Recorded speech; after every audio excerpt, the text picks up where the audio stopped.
What's up, everybody, and welcome to the iReach podcast. I'm your host, Paul Robinson, founder and CEO of ConstructReach, a national consultancy and initiative that aims to diversify the construction, design, and innovation industries and empower a younger generation. We are here merging education, industry, and culture with a variety of featured guests that you do not want to miss. So let's go.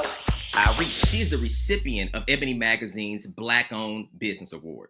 She was also awarded the Lifetime Achievement Award. The National Liberty Museum honored her as the Hero of Liberty. She is the owner of the oldest minority-owned architectural and engineering firm within the U.S., spanning back 5 generations. Without any further ado, Ms. Cheryl McKissack Daniel. It is such a pleasure and an honor to have you on. Thank you for joining us. How you doing today? I am excellent. How are you, Paul? I'm doing good. I'm doing good now. Hey, listen, I want to make sure we get right into this because we got so much to talk about here. And I just want to make sure that, we get a chance to hit on as many things as possible, especially as, we're talking about changes that have happened in the construction industry, in society at large, but also as we're looking at Black History Month, it's talking about the work that needs to continue, right, to be done. And so you've got such an amazing career. You are so accomplished and continuing to still accomplish more as we talk about this industry and trying to have the representation, right? So a younger, diverse demographic can see themselves within this industry and aspire to reach their potential. Talk to us a little bit about how you got into this profession and your career journey. Okay, Paul, that's a big question, especially considering that I am 5th generation in this business. And so, I really didn't have a choice by the time it got to me, the 5th generation. But the first descendant of our family is Moses McKissack the first. And he was a slave, taught the trade of making bricks by his slave master in North Carolina. His son, Moses McKissack II, was a master carpenter and moved our family to Tennessee, right outside of Nashville. And then his son, Moses McKissack III, and his brother, Calvin McKissack, were the first Black licensed architects in America, with license 117 and 118 in the state of Tennessee. And then my father, William McKissack, again was an architect, and he took over our business. And from there, the rest was history. So when I grew up with T-squares and, going to the office, and I had no choice but to become either an architect or an engineer. And my father used to say all the time, I don't care where you want to go, I'm only paying for Howard University. Oh, wow. So I ended up getting my degree from the infamous HBCU, Howard University. And I have a civil engineering degree, bachelor's degree, and master's degree. And that's what led me into this business. Wow. No, that is an amazing story. And yes, you consolidated it, but it is such a long history because your company is the oldest minority owned architectural engineering firm in the US, isn't it? Yes, it is. We were incorporated in 1905, but the history I just gave you goes back 230 years in this country. And I've had the opportunity to go back to Nashville, Spring Hill, Tennessee, to see a lot of the landmarks that, represented our family over the years. And it is mind blowing to, sit here today and know that there were, 4 other generations before me. Yeah, and that is, and I'm sure, you've heard it, you've talked about it. But that's just a blessing to be able to track, right, that lineage back that far, over 200 years, and going into slavery and maybe even pre-slavery coming over here into the US. But not all of us have that type of record of our family history and know that much about where we came from. And talk to us a little bit about, just with knowing that, like how empowering that is to really be able to trace your lineage and to have a company that's been able to accomplish so much, but also have this generation over generation over generation impact as well within our society. So, when you're born into a family that has this type of business lineage and legacy, you don't even realize it at first. It's something that, with maturity, that you begin to realize how important and different it really is. Especially having a business to get to the fifth generation. Um, you know, 1/4 of all businesses fail in the first year. Okay. And then after that, 65% of businesses fail within 10 years, and the lifespan of most businesses is 24 years. So being able to take a business from the first generation to the second generation is 40%. To go to the third generation is 18%. And then to go to the fourth generation is 2%. And here we are at 5%. So we shouldn't even be here. Mm. As far as what the statistics say, we should not even be here, but we are. But you don't realize that until you've had a chance to go out into the world and work as a Black person in America. And then you begin to realize the uniqueness of what we have. And so today, it's an honor and a blessing that I have this baton that was handed to me for X number of years, and the ability to build up on the shoulders and the hard work and all of the situations that my ancestors had to go through. I mean, we've been through slavery, Jim Crow, segregation of the South, Yes, yes. and we are still maintaining a business.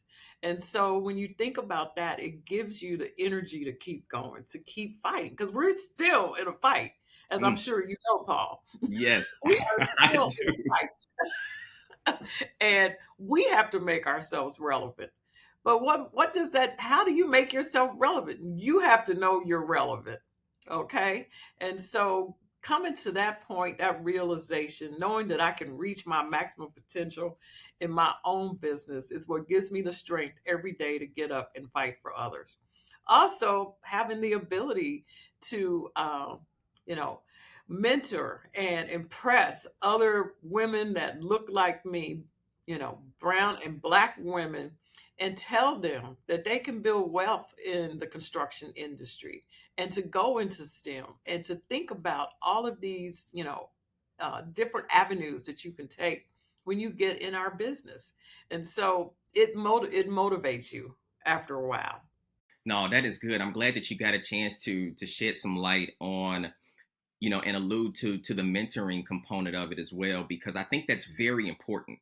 One of the things that has helped, even me get to where I am and aspiring to continue to go forth in my company or in, just my life in general is having, those examples, right? That I get a chance to, have conversations with, such as yourself, and to see what's yet to be accomplished, right? To continue to have goals, but also to ask questions. For one, yes, knowing your relevancy, but also being able to kind of live in the middle, right? It's recognizing and celebrating where you are, having the desire to go further, but realizing that, you know what, there are others who are not even where I am. And so, how can I play a role and allow my life in real time as I'm continuing to grow to be an example and an inspiration for others who are aspiring maybe to follow in the same tracks that I have, and have someone that they can identify with ConstructReach? I mean, that's what we seek to do all the time, and allowing people that have been in their positions to leverage those positions in their lives, to be a testament to somebody else. Is that what you do also with your legacy engineers? Is it a mentoring component that comes into that as well? Absolutely. So, legacy, the whole purpose of legacy is Black entrepreneurship. And so, a good friend of mine, John Rice, he is a mechanical engineer and was a partner in a very large engineering design firm in New York City. And, he was retiring from that firm, but always had this vision of creating this firm that we could build up and turn it over to young Black engineers. And so he and I came together and we started Legacy Engineering in 2019. Take a note because that was like 6 months before COVID. Um, and it was just the two of us. But because there's so few minority owned and one or two Black owned mechanical, electrical, plumbing, and fire protection firms in New York City that do design, um, we just took off like wildfire. During COVID, we grew, and now we're up to 15 people. We have an office in Atlanta, and we just keep bringing on larger and larger projects. And we have a group of young, talented minority engineers. And we just brought on our first partner, who is a minority, Hispanic. And we're excited. Our plan is to build this company up and create something very sustainable and then turn it over to these young people for them to own and step away. And I think that's our give back to our community.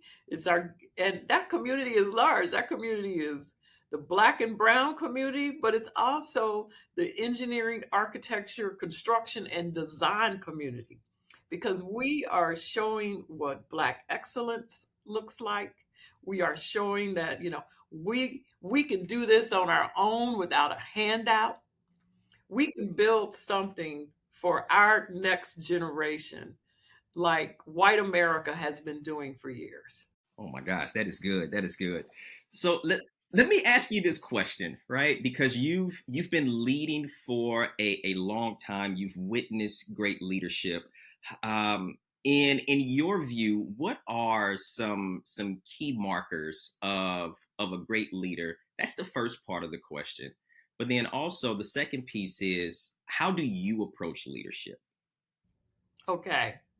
I think that is a very good question because I think that qualities of leadership are good for everyone to pick up. And everybody's leadership style is different.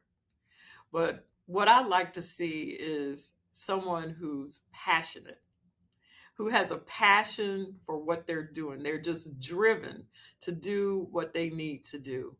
And because let me tell you, that's what it's going to take to be successful in it. Right?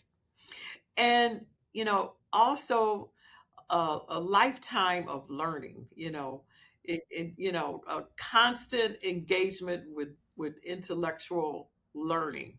That I think is extremely important because when I was coming along in my 20s and 30s, technology and information wasn't moving as fast as it is today. But today, it is on a dime. And so staying up with information, because information is king. I mean, information is so important to your success that staying on top of it is important. You have to stay intellectually engaged. And also, I think curiosity is important. Always curious about, well, how did they do that? You know, what else can I do differently to make my services better? Why is this person a good leader? And begin to understand that. And I love my biographies. Well, I have to admit, I listen to most of them, but I will read them when I'm on the plane. But you're getting it in. You're getting it in. Yes. Get it in. And this is why your podcast is so good, because information is about other people. Yeah. You're learning what they did differently. What's their differentiator to make them stand out? And you're learning that. And so those are the qualities of a leader. For me, I'm a servant leader. Um, I'm very attached to the people that are in this organization at McKissack. I'm attached to my clients, to my network. we're we're not just working together, but we have a friendship relationship. Because if I don't like you, I don't want to work with you. I don't want you in my company. Yes. And we at least have to be able to go out and have a drink and agree to disagree, right? Absolutely. And so um, I think leadership requires helping every individual meet their and yeah, meet their maximum potential within a light framework. At McKissick, we don't tell people turn left, turn right, punch this, time sheet. No. We say this is your area, that your role, your responsibility. You are the professional. Now make it happen. Go for it. And when people make mistakes, it's either you learn or you win. It's one or two, but it's not a loss. It's not a loss. It is a winning learning opportunity. And that's how we approach our management and our leadership at McKissick. That's good. Yeah, falling forward, right? So yeah. Follow along. Yes, even though sometimes you got to push them. I know, right? You'll be okay. They Just get want up to go and back. you're further along than where you started. Push Yeah. them back. Absolutely, absolutely. But I'm so glad, you got a chance to expound on leadership and what you have to do to be a great leader and managing change. Not only just managing change within yourself as you're growing or within your organization, but also managing change about how society is shifting as well. And it is all about information. And so being able to manage change, because that's the only constant in life, right? And so, how can you manage change? How can you build that longevity? How can you build and establish legacy? Is you have to be a good manager of change, but also, especially as we are in Black History Month, being able to focus on and bring to the forefront servant leadership. I think a lot of people, and again, we have it's so many people who hold positions of leadership, right? But there's a way to approach leadership that allows for the people, and I say the people that you have been blessed to lead, right? That's an opportunity that you shouldn't take lightly. And so it's seeing leadership not necessarily as a title, but a responsibility to serve. There's a lot that comes with it. A lot of people may want the position, but may not want the responsibility, And when you don't want the responsibility and you don't steward it well, then now you may be doing a disservice to those whom you've been fortunate enough to lead, and that are looking to you, right, for what's next or how to grow. And I think when you approach it, like you said, with a servant leadership approach, you are really building relationships, walking alongside individuals. You are continuing to grow because, as soon as you have a ceiling, then now you've identified a ceiling for whomever you're leading. And so being able to continue to grow and continue to expound in your skill set and in your expertise, and modeling that now, you're allowing people to possibly become more than what they envision for themselves. And I believe that's transformational, and people do respect and follow that type of leadership. Yes, it is transformational. I had the opportunity to spend some time with Dick Gregory. And Dick Gregory was probably the smartest man I ever met. And Dick told me, he says, Cheryl, I want you to remember, because he said, this is what I do. He said, I take 20% of my income and I spend it on getting information. And that is why when you turn on his podcast, well, not podcast, but if you turn on YouTube Yeah, and yeah, yeah, you yeah. hear Dick is saying stuff that we still are Yeah. amazed about, Dropping gems. Yes. dropping gems, because he knew what was really going on. Mm. Yeah. No, that is true. Yeah. Um, yeah, yeah, and that is remaining a learner. Mm-hmm. Remaining a learner. We've Murder. yeah. Yeah. We can Intellectual. rest. We can rest for a while, but we can't plateau and think that we have arrived, because then we start to go downhill. And so it's remaining that lifelong learner. Right. Yes. Yes. Absolutely. Yes, I yes, yes. agree. A Yeah. hundred percent. No, that is so good. It's something here because you alluded to it earlier, just with how difficult it can be just being a black woman within just our society, right? Within this country, but also being able to still accomplish so much, as a successful black woman, right? What are some of the challenges that you still face, right? Because I think as we find ourselves in this social media age, one of the things that I try to bring to the forefront is how easy it is to disregard the process and disregard some of the struggles, because in a social media age all we see is the product. So it's a lot of times we don't see the journey, a lot of times we don't see the ups and downs, or I should say the downs, right? Or we don't see the difficulties or the challenges or the hurdles or the obstacles.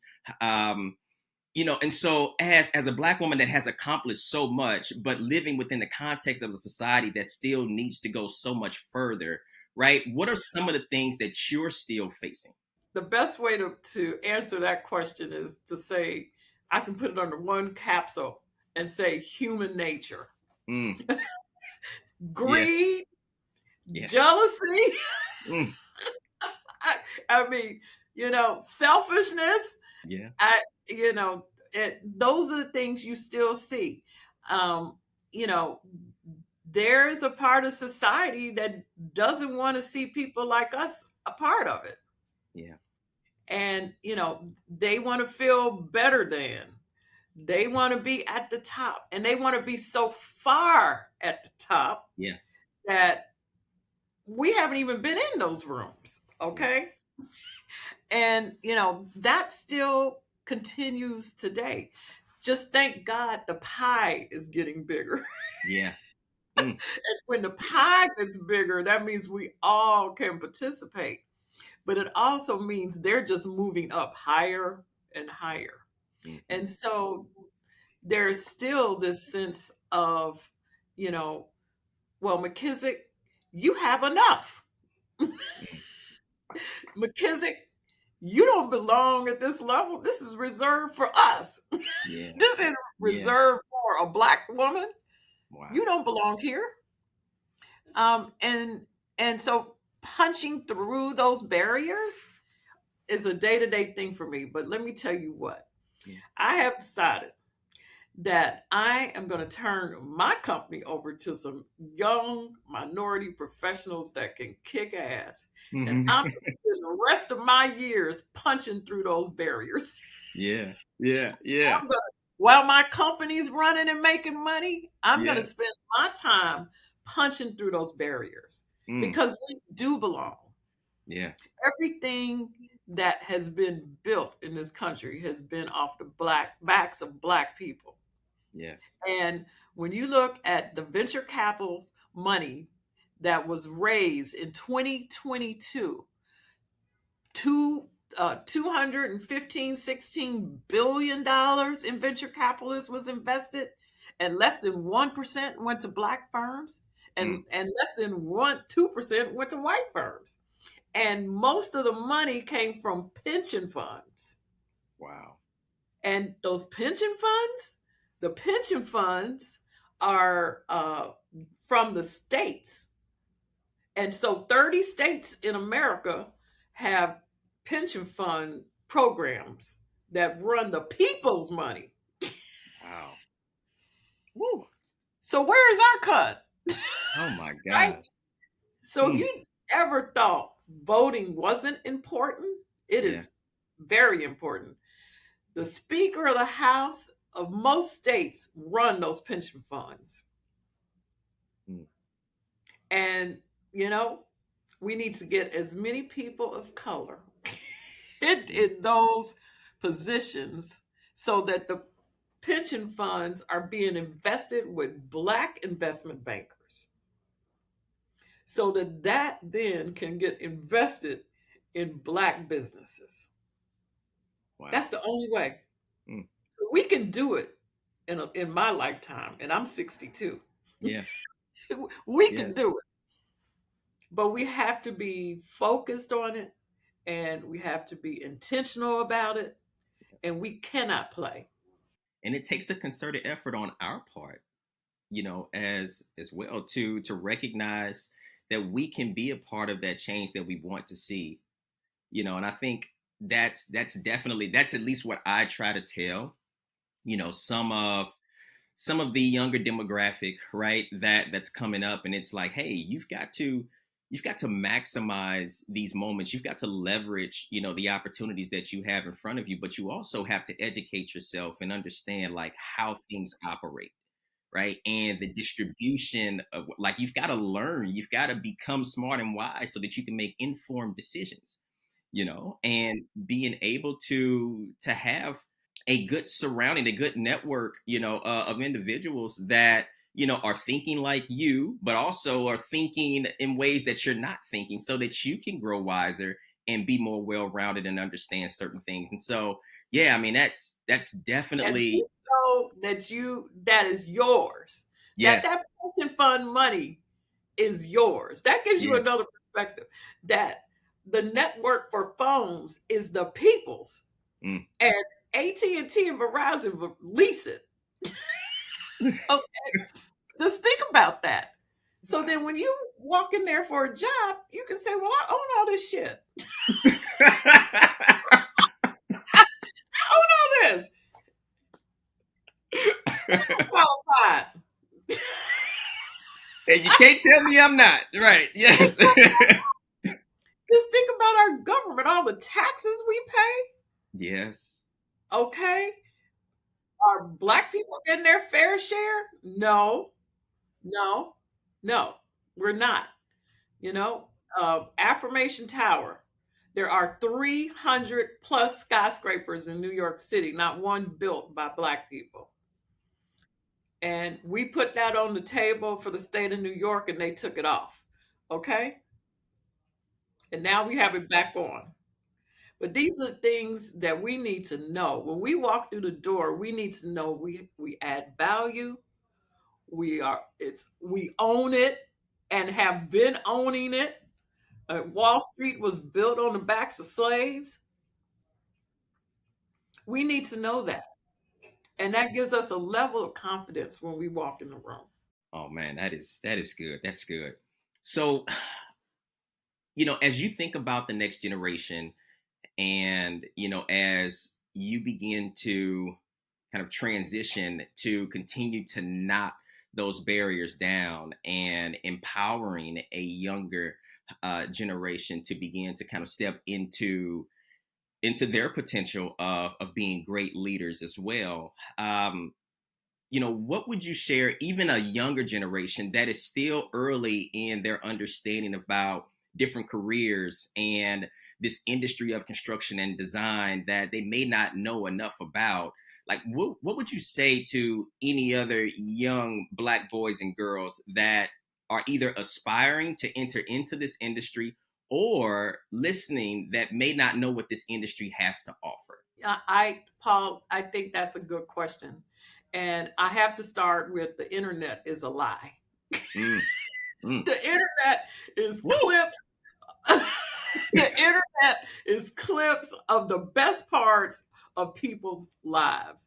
But no one's putting clips out. Well, I've seen some on mental illness, but they're not putting clips out about their company going under or being Mm, insolvent and what they yeah. have to do to turn it around. They only tell you the good parts, like, oh, they want a big contract, or, they met some, demographics for their company or Yeah. what have you. But they don't tell you the truth behind it. And so, first of all, you need to get information and understand the truth about whatever you're going into. Yeah. Everybody cannot be an Instagram star. Everybody cannot Say that be a again for rapper. those in the back. Yes. Listen, I love my rappers. Listen, I love my rappers, but everybody cannot be one. Everybody can't go to Hollywood and make That's it, true. or come to New York and make it. It's tougher here than there, by the way.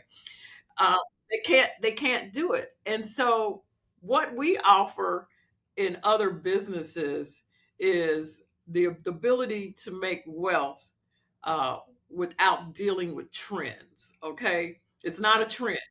You're not, a movie star, or you're not a celebrity for a couple of years and then off the beaten path. This is longevity in a career. And so in a career, you build over time and you become an expert. And when you become that expert, you are sought after for your expertise, or for the services that you offer. And so, what I would say to young people today is, do you want something that's just a flash, or do you want long-term bank? Do you want it to be long-term? Something that you can leave to your children and your children's children. That's what I would say about STEM, and that's what I would say about construction, architecture, and engineering. And there's so many facets of it. I mean, if you want to be just in business, well, go out and buy two or three electrical contracting companies, and run them. If you want to be in HR, go be the, head people person in one of those firms. If you want to be in accounting, be the CFO. But all of this builds wealth over time, and it's long wealth, consistent, and it builds on itself every year. It's not a one and done. Well, I hope I help somebody and convince Yeah. somebody to Yes. knock on McKissack's door and say, I'm interested. Yes, yes, yes. That is the goal. For them to see somebody that they can identify with and see, the highest of the highest level, and to be able to see and track, not only just what you've been able to accomplish, because I mean those accolades they go far beyond this episode, but just being able to see the business lineage, being able to see how you've been able to defy the odds, and to let them know that you can too, right? You can too. And I think a lot of times our young people only aspire to see the handful of things that are in front of them that they get inundated with day and night. And it's not to discredit those professions, right? But we can do more than do music and play sports. And I think that's what we have to begin to celebrate, begin to affirm. Just because you go a different route than music and entertainment and sports doesn't mean that you failed, right? I think we have to start to celebrate that more, create environments that cultivate a wide variety of how we've been gifted and the talents that we do have, so that they can walk in those with confidence and build, companies and a legacy, and transform their community and become a new model of success.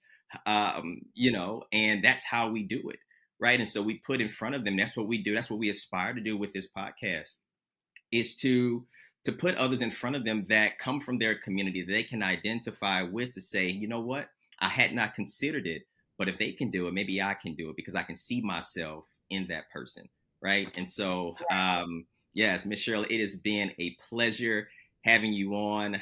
Man, thank you for saying yes, and just being, such an inspiration to all of us. what you've been able to accomplish, how you lead, and how you are continuing to fight for our community, our people, for what's right, essentially, is definitely something that I want to applaud. And so thank you for joining us. It's been my pleasure.